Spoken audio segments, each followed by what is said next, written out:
네, 속고 살지마에서 보내드리고 있는 부동산 시리즈 리얼티 앤 리얼리티 시간입니다. 지난주에 올린 주택임대차 보호법에 관한 영상에 대해서 아주 많은 분들이 질의를 주고 계십니다. 저도 아주 성실껏 답을 드리고 있습니다만 아직 설명이 부족했던지 많은 문의들이 오고 있습니다. 그래서 그런 내용을 다 포함해서 다시 한번 시청자분들의 궁금증을 해소시켜드리기 위해서 이번 영상을 준비했습니다. 이번 영상은요, 집 주인이시건 세입자시건 다 보셔야 되는 영상입니다. 정말 중요한 내용들이 들어가 있으니까요, 꼭 시청 부탁드리겠습니다. 지금부터 시작합니다.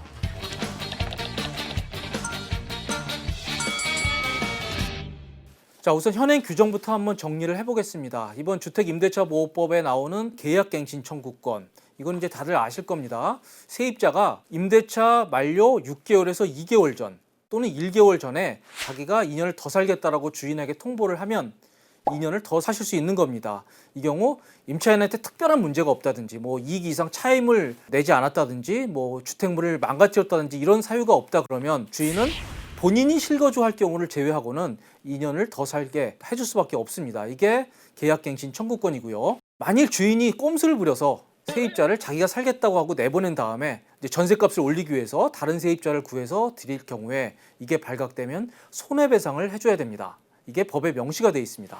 그런데 이 규정을 보고서 이 집주인들의 아이디어가 발동하고 있는 겁니다. 도대체 뭘까요? 이 법을 보시면요, 이 제3자에게 임대한 경우 손해를 배상해야 된다 이렇게 나오잖아요. 그래서 임대라고만 나옵니다. 그래서 집주인들이 어떻게 머리를 굴리고 있냐면요, 제가 지난주에 이 영상을 올린 다음에 바로 어떤 분이 이메일로 제보를 주셨어요. 그걸 한번 읽어보겠습니다. 속살마에 대한 칭찬도 적어주셨고요. 그리고 계약갱신 청구권에 대해서 아주 정확히 이해하고 계신 분입니다. 계약갱신 청구권은 임차인의 특별한 잘못을 제외하고는 집주인이 실거주를 목적으로 들어오는 경우에만 세입자를 내보낼 수 있는 규정인데요. 실거주하겠다며 세입자를 내보낸 집주인은 2년 내 새 세입자를 구할 경우 기존 세입자에게 손해배상을 해줘야 합니다. 정확합니다. 그런데 임차가 아닌 매도를 할 경우 기존 세입자가 손해배상 청구를 할 수 없습니다. 아까 거기 보면 임차라고만 나오지 매도를 손해배상 해주라고는 안 돼 있거든요. 그렇기 때문에 이를 악용할 수 있다는 겁니다. 이를 악용하면 이 세입자가 더 살겠다고 통보를 해왔음에도 불구하고 집주인은 이렇게 말합니다. 아, 내가 실거주 할 것이다. 그러니까 당신의 계약갱신은 인정할 수 없다. 이렇게 얘기를 한 다음에요, 세입자 몰래 실거주할 매수자한테 집을 파는 겁니다. 그래서 잔금일을 어떻게 하냐면요, 임대차 종료일 3일 뒤 정도로 설정을 합니다. 왜 그러냐면요, 일단 본인이 3일 동안은 그 집에 살기 위해서요. 이해되십니까? 그러니까 다시 한번 정리를 하면요, 이제 세입자가 자기 2년 더 살겠다고 통보를 해오면 집주인은 본인이 실거주하겠으니 그 청을 받아들일 수 없다라고 거절을 합니다. 그리고요, 이 집을 다른 매수자에게 팔기 위해서요, 매매 계약을 체결을 하는데요, 물론 세입자 몰래 합니다. 그런데 잔금일을 어떻게 하느냐, 임대차 종료일 며칠 뒤로 설정을 합니다. 그리고 그 3일 동안 이 집주인은 자기가 실거주를 한 다음에 3일 뒤에 잔금을 받고 그 집에서 나오고 새 매수자가 그 집에 들어오게 되는 것입니다. 그러면 아까 법 좀 보겠습니다. 아까 이 경우에 목적주택을 임대한 경우에만 손해배상을 해야 된다 이렇게 돼 있기 때문에요, 그 집에 일단 실거주를 했다가 파는 경우에는 이게 손해배상을 할 필요가 없다, 이런 결론으로 도달하게 됩니다. 그래서 이런 아이디어들이 많이 작동을 하고 있고요. 실제로 부동산 중개업소에서 이런 방법을 안내하고 있다고 합니다. 자, 이런 아이디어들이 넘치자 문의가 많이 들어갔습니다. 그래서 국토교통부에서 최근에 다시 유권 해석을 내놨습니다. 자, 다시 한번 정리를 드리면요, 집을 팔 경우에도 계약갱신 청구권이 유효하게 행사가 됐다 그러면 새집 주인도 그 계약갱신 청구권이 유효하게 행사된 그 상태를 그대로 인수받을 수밖에 없기 때문에 당장 입주 못하고 2년 뒤에나 입주할 수밖에 없다는 게 국토교통부의 해석인데요. 바로 이제 그런 거를 무력화하기 위해서 주인들이 본인이 입주하겠다라고 내보낸 다음에 그 다음에 이제 매매를 하는 경우입니다. 그럴 경우에는 과연 어떻게 될지에 대한 국토부의 유권 해석입니다. 자, 실거주 이후로 계약갱신 청구권 행사 거부한 집주인, 일단 세입자를 내보내고 그 집을 팔 수 있습니까? 라고 물어봤습니다.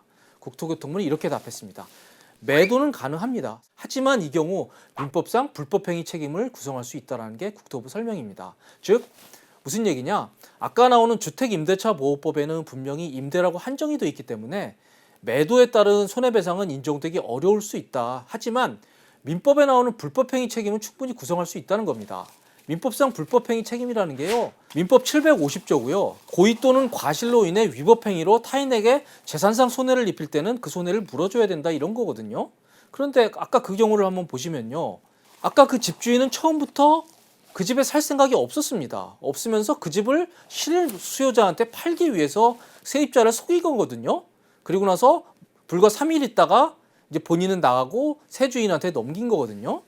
처음부터 이 주택임대차 보호법에 나오는 2년 내라는 기간을 인정해 줄 생각이 없었던 거예요. 따라서 이 제3자에게 2년 내 매각할 의도가 처음부터 있었고, 따라서 세입자를 속였고, 이에 따라서 민법상 불법행위 책임에 따른 손해배상을 해줘야 된다는 게 국토부의 이번 유권 해석입니다. 단 해외 이주 등 뭐 특별한 경우가 있을 때는 그럴 경우에는 누구에게나 매각은 가능하다 이렇게 설명을 하고 있습니다. 자, 그런데요. 더 주목하셔야 될 점은 바로 세 번째입니다. 사실 전 주인하고 세입자하고의 관계로만 생각을 했거든요. 그 전 주인이 세입자를 속이고 일단 내보낸 다음에 집을 파는 것은 바로 세입자를 속였기 때문에 이 민법상 불법행위 책임이 구성된다는 게 국토부 답변이었는데요. 만약에 새 집주인이 2년 내에 그 집을 제3자한테 또 임대를 할 경우 어떻게 될까요? 여기에 대해서 국토부는 새 매수자도 손해배상을 해줘야 될 가능성이 있다 이렇게 본 겁니다. 즉, 전 집주인과 새 집주인이 짜고서 현 세입자를 내보내고 제3자한테 임대를 하는 경우, 즉 짜고 치는 고스톱일 경우에 이 새로 집을 산 사람도 손해배상을 해줘야 될 가능성이 크다 이렇게 설명을 한 겁니다. 자, 이번에 인정된 그 계약갱신 청구권은요. 2년 동안 더 살 수 있는 그런 강력한 권리를 인정해 준 것이기 때문에요. 아주 예외적인 사유 말고는 그것을 거절해서는 안 됩니다. 그리고 만약 사기로 그 세입자를 속여서 내보낸 다음에 그 집을 팔거나 또는 그 집을 팔아서 그게 다시 제3자한테 임대될 경우에 그것은 민법상 불법행위가 인정이 돼서 손해배상을 할 가능성이 굉장히 크다. 이렇게 생각하시면 될 것 같습니다. 실제 사례에 들어가면 애매한 상황이 너무너무 많습니다. 제가 딱 두 가지 사례만 가져왔습니다. 집을 매매하는 과정에서 세입자가 본인이 나가겠다고 얘기를 하는 경우도 있습니다. 즉 집주인이 세입자한테 나 이 집 실거주 목적으로는 하는 사람한테 집을 팔려고 한다. 당신 임대기간 만료되면 나갈 수 있느냐라고 물어볼 수 있죠. 그럴 경우 세입자가 그러겠습니다라고 대답을 했다면 어떻게 될까요? 그리고 그 이후에 집이 매매 계약이 맺어졌는데 뒤늦게 세입자가 마음을 바꿔서 나 못 나가겠다고 하면 어떻게 될까요? 여기에 대해서 좀 혼란이 있었습니다. 제가 그 참여연대에서 최근에 이 주택임대차 보호법에 관한 해설집을 내놨는데요. 그거 당시에 해설집을 집필하신 변호사분하고 통화를 한번 해봤습니다. 상대방에게 계약상에 어떤 이제 내가 집을 비워주겠다. 네. 라는 약속을 해가지고 상대방이 그걸 믿고 다른 자기 계약 어떤 거래상의 집이라든지 이런 걸 이제 다르게 변경할 수가 있잖아요. 이게 이제 지금 매매를 하는 경우라든지 그런 다른 임차인을 들인다든지 이제 경우들이 생길 수가 있어요. 그렇죠. 나간다고 했으니까 나는 했는데 지금 또 안 나가 나중에 안 나간다고 그러면 그러면 이제 이 사람은 이제 그거로 인해서 이제 계약을 이행을 하지 못하게 되는 그렇죠. 그 상황이 생길 수가 있잖아요. 잘못하면 이제 법적 분쟁에도 들어가게 되고. 네. 예, 그래서 그런 케이스들 같은 경우에는 임차인이 스스로 그런 사태를 야기를 했기 때문에 그 임대인을 구제를 해주는 게 필요하다 이런 그 판단을 할 수가 있겠습니다. 자, 이 변호사분도 바로 민법상 신의 측으로 설명을 하고 있습니다. 세입자의 변심이 이 경우는 허용되지 않는다고 보는 게요. 세입자가 나가겠다고 얘기를 했기 때문에 주인은 그걸 믿고 그리고 새 매수자도 그걸 믿고 매매 계약을 체결을 했거든요. 그런데 뒤늦게 세입자가 변심을 해서 그걸 나가지 않겠다고 하면 이 매매 계약을 물을 수는 없는 일이다. 그거는 민법상 신의 측에 반하는 일이다. 이렇게 해석을 했습니다. 그리고 정부도 최근 유권 해석을 통해서요. 세입자 동의를 받은 경우 그 경우 그 세입자 동의를 기초로 이후에 맺어진 매매 계약은 유효하고 이 경우 세입자들은 계약갱신 청구권을 행사할 수 없다. 즉 약속된 대로 그 집에서 나가야 된다. 이렇게 밝혔습니다. 그런데요. 최근에 저희 속고 살지마에도 달리는 그 댓글들을 보면요. 이게 과연 세입자 동의로 봐야 되는지 안 봐야 되는지 너무 헷갈리는 부분들이 많습니다. 자, 사례 1입니다. 이분은 내년 3월 7일 전세 만기입니다. 그런데 9월 4일 며칠 전이죠. 집주인이 집을 내놓겠다며 계약갱신 청구권, 즉 전세 계약 연장은 불가하다고 통보를 해서 그 사이 세입자는 알겠다고 대답을 했다고 합니다. 그런데 일주일 뒤 9월 11일 세입자는 계약갱신을 요청을 합니다. 이게요.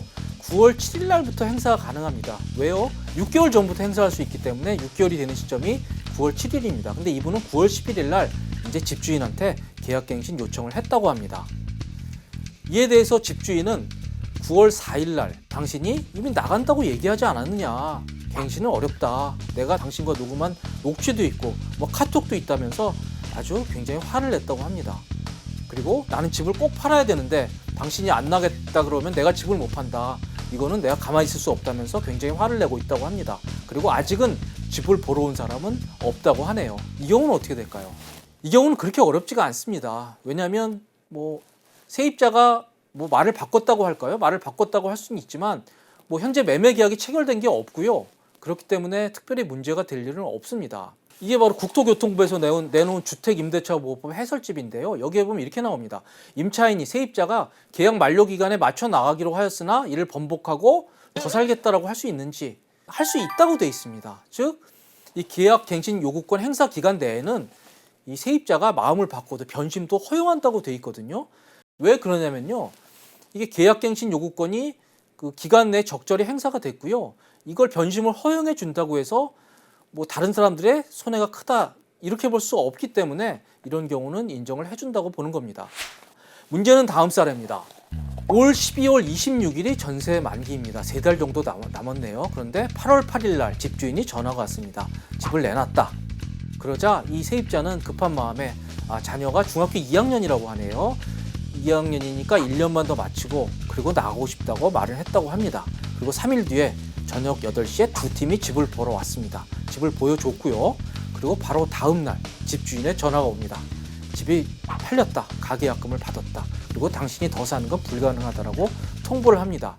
그때 돼서 이 세입자는요 좀 급했던 모양입니다. 아마 이게 그 자녀 중간고사, 기말고사 이런 문제가 있어가지고 그러면 12월 26일에서 딱 일주일만 더 살게 해달라라고 얘기를 했다고 합니다. 1월 4일 날까지만 살게 해달라고 얘기를 했고요. 그러자 집주인은 그럼 당신이 1월 4일 날 나가겠다는 문자를 보내라. 나하고 새 매수인한테 보내라고 그렇게 얘기를 했다고 해서 이 세입자는 급한 마음에 문자를 보냈다고 합니다. 그런데 9월 11일 날 바로 국토부 유권 해석이 나왔죠. 뭐라고 나왔습니까? 집이 매매되는 과정에서도요. 등기가 넘어가기 전이라고 하면 매매가 넘어가기 전이라고 하면 세입자가 유효하게 계약갱신 청구권을 행사를 하면 그러면 그 세입자는 2년 더 살 수 있게 이렇게 유권 해석을 했죠. 그래서 뒤늦게 이제 세입자가 이걸 알고 집주인한테 나 2년 더 살겠다고 얘기를 했지만 집주인은 굉장히 화를 냈다고 합니다. 당신은 이미 나가겠다고 얘기를 했고 우리한테 문자까지 보냈다. 당신의 그런 문자를 믿고 우리는 계약을 했는데 더 살겠다고 하면 이 딜은 깨질 수밖에 없고 우리한테 엄청난 피해가 온다. 소송을 낼 수밖에 없다. 이렇게 경고를 했다고 합니다. 그래서 이 집은 1월 4일 날 나가면 이제 소유권이 이전 등기될 예정입니다. 자, 이 사례는 어떻게 보십니까? 두 가지 어려운 문제가 있습니다. 일단 저 세입자는 계약갱신 청구권을 유효한 기간 내에 행사를 했습니다. 하지만 아까 말씀드렸듯이 이 세입자는 분명히 나가겠다라고 문자와 구두로 얘기를 했고요. 거기에 따라서 집주인은 다음 매수자와 매매 계약을 체결을 했습니다. 그리고 새 매수자는 그 집에 들어오겠다는 의사를 표시했고요.